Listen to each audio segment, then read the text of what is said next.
বর্তমানে বিশ্বের সেরা লিগ আইপিএল হবেই বা না কেন? আয়োজকটা শুরুই করেছে যে তারা। যে কোনো দেশের যে কোনো লিগই হোক না কেন, আপনার মনে একটু হলেও মনে হবে আইপিএলের কথা। চলেন দেখে নেই আইপিএলের ইতিহাসে সবচেয়ে সেরা কোন batter. Number 10, Dinesh Kartik.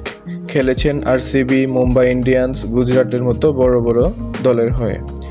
Match খেলেছেন 254টি, রান করেছেন 4817। নাম্বার 9, রবিন উথাপ্পা। খেলেছেন মুম্বাই ইন্ডিয়ান্স, কলকাতা, পুনে ছাড়াও আরও বেশ কিছু টিমের হয়ে। 205 ম্যাচে রান করেছেন 4952। Number 8, Chris Gayle. খেলেছেন আরসিবি, কলকাতা ও পাঞ্জাবের হয়ে। ম্যাচ খেলেছেন 142টি, রান করেছেন 4965। Number 7, AB